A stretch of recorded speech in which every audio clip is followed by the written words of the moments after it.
આજે નર્મદા જિલ્લાના ગરુડેશ્વર તાલુકાના ચોપાટ ગામે એક મહિલાને પ્રસૂતિની પીડા ઉપડે છે।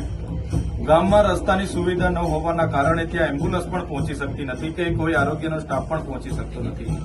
ત્યારે ગામના લોકો આ પ્રસૂતિ પીડાતી મહિલાને જોલીમાં ઉચકીને પગદંડી લઈને જાય છે। ત્યારે રસ્તામાં જ આ મહિલાનું પ્રસૂતિ થાય છે અને બાળકને મહિલા જન્મ આપે છે। ત્યારે દેશમાં ગુજરાત મોડલની મોટી મોટી વાત કરનારી આ ભાજપની સરકારને આ ખબર પડવી જોઈએ કે આદિવાસી વિસ્તારોની આ વરવી વાસ્તવિકતા છે।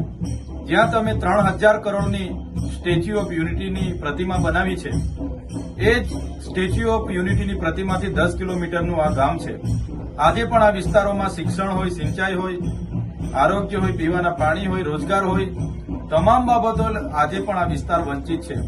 ત્યારે દેશ આઝાદ થઈને આજે 10 કે 20 વર્ષ નહીં પણ 78 વર્ષ થયા છતાં આ વિસ્તારની પરિસ્થિતિ આ છે। ત્યારે સરકારે આ વરવી વાસ્તવિકતા સ્વીકારવી જોઈએ અને આ વિસ્તારોમાં શાળા, રોડ, રસ્તા બને અને જે પણ લોકો આમાં જવાબદાર હોય એમના પર કાયદેસરની કાર્યવાહી કરવામાં આવે એવી અમે માંગ કરીએ છીએ।